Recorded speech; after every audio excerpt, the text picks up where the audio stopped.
अभय कुमार का जन्म बेनातक नगर में नंदापति वियोग के दुख में अपने दिन बिता रही थी। उसका एक एक दिन एक एक युग जैसा बीत रहा था। एक ना एक दिन प्राणेश्वर अवश्य लेने आएगी, इसी आशा में वह जी रही थी। गर्भकाल पूर्ण होने पर नंदा ने एक सुंदर पुत्र को जन्म दिया। भद्रश्रेष्ठी ने पुत्र का जन्म महोत्सव खूब धामधूम से मनाया। 12वें दिन स्वजन संबंधियों को भोजन करा के पुत्र का नामकरण किया। पुत्र जब माता के गर्भ में था तब माता को सभी जीवों को अभयदान देने का दोहद उत्पन्न हुआ था, इसलिए श्रेणी के कहे अनुसार पुत्र का नाम अभय कुमार रखा। नाम भी सार्थक एवं गुण निष्पन्न होना चाहिए, क्योंकि नाम का प्रभाव व्यक्ति के व्यक्तित्व पर पड़ता है। नंदा अपने माता पिता की छत्र छाया में वात्सल्य और ममता से पुत्र का पालन पोषण करने लगी। अभय दिन दुगुना रात चौगुना वृद्धि पाता हुआ बड़ा होने लगा। सबके मन को आह्लादित करता हुआ वह क्रमशः 7 साल का हो गया। नंदा की प्रतीक्षा अब तितिक्षा बन गई। वह सोचने लगी कि मेरे प्रियतम अपना कर्तव्य धर्म निभाने में मुझे भूल ही गए लगता है, तो अब मैं भी अपने सम्मान को खोकर ससुराल पतिग्रह नहीं जाऊंगी। यहाँ रहकर मैं मेरे पुत्र को उसके पिता से अधिक बेहतर बनाऊंगी। संतान के भविष्य को दीप्यमान बनाने के लिए उसे अच्छी शिक्षा दिलानी चाहिए। हितोपदेश में भी कहा है कि माता शत्रु पिता वैरी येन बालो न पाठित न शोभते समा मध्य हंस मध्य बको यथा। अर्थात जो माता पिता अपने संतान को पढ़ाते नहीं है वह माता शत्रु समान और पिता वैरी तुल्य होते। जिस प्रकार हंसों के बीच बगुला अशोभनीय लगता है, उसी प्रकार विद्वानों के बीच अनपढ़ व्यक्ति शोभायमान नहीं होता है। पुत्र के लक्षणों को देखकर नंदा निश्चय कर चुकी थी कि अभय क्षत्रिय बीज है, इसलिए उसको क्षत्रियोचित शिक्षा दिलानी चाहिए। शुभ मुहूर्त में अभय को पढ़ाई के लिए पाठशाला में भेजा गया। विद्या आरंभ के मुहूर्त में बताया है कि अष्टमी दिवसी विद्या भणई होई गुरु सिरिभार 14 सखदो पूर्णमी पड़वे भणित प्रहार आदित्य शुक्र मध्यम सही मंगल शनि दृढ़ मरण बुद्ध स्वामी नवी आवड़ी विद्या गुरु शुभ करण।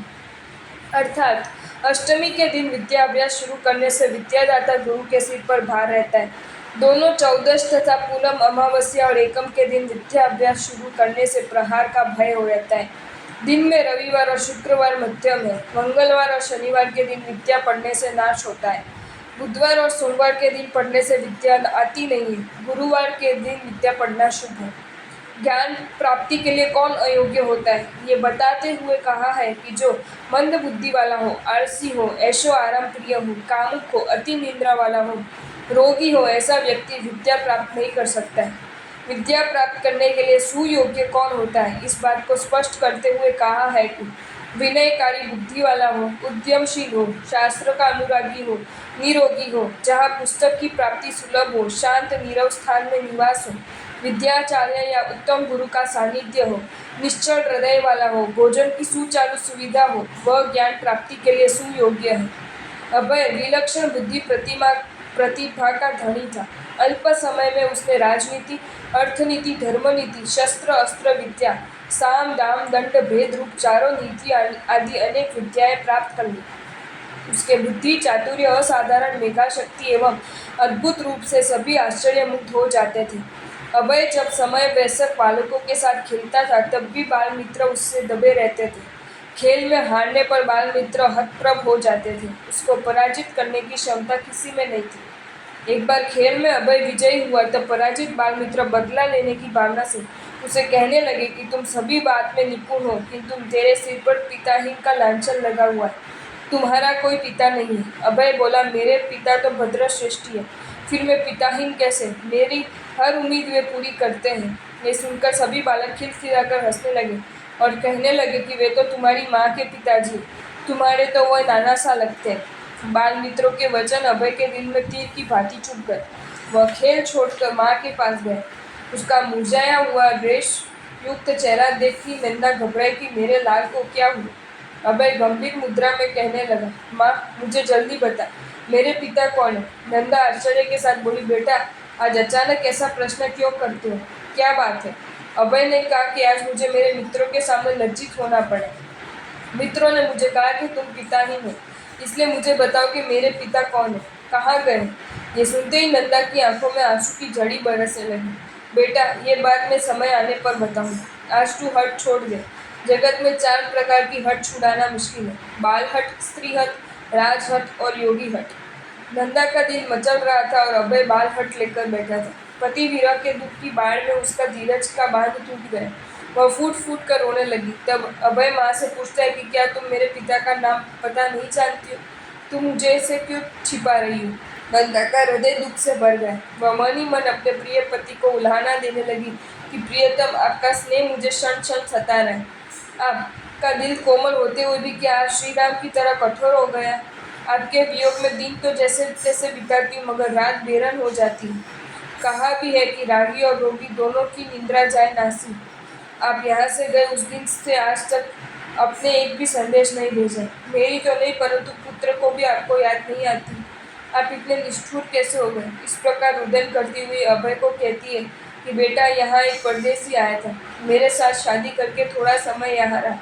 बाद में उसके पिताजी का बुलावा आया। जाते समय मेरे कहने पर एक चिट्ठी दे गया है और कहा था कि मेरे पुत्र बड़ा हो तो उसे ये चिट्ठी देना।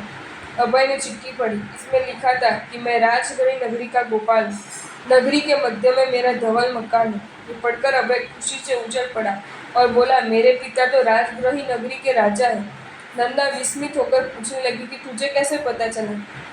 अभय ने कहा, गो यानी पृथ्वी, पाल यानी पालनहार, अर्थात पृथ्वी के पालनहार राजा ही होते हैं और नगरी के मध्य में सफेद एवं सबसे ऊंचा राजमहल ही होगा। चलो मैं तुम्हारे पति के पास ले जाऊं। नंदा बोली, बेटा, अब हम उनके पास कैसे जाएं? आज तक न तो वे स्वयं हमें लेने आए और न ही उन्होंने हमें वहां बुलाया।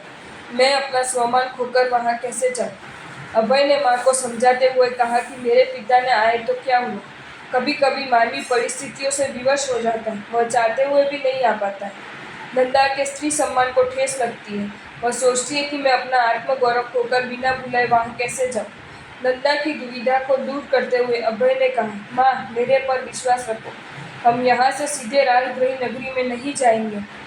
दुनिया चमत्कार को नमस्कार करती है। पहले मैं मेरी बुद्धि का चमत्कार दिखाऊंगा, बाद में मेरे पिता तुम्हें रानी के योग्य सम्मान देकर लेने के लिए आएंगे। पुत्र की बातें सुनकर नंदा का हृदय कमल खिल उठा।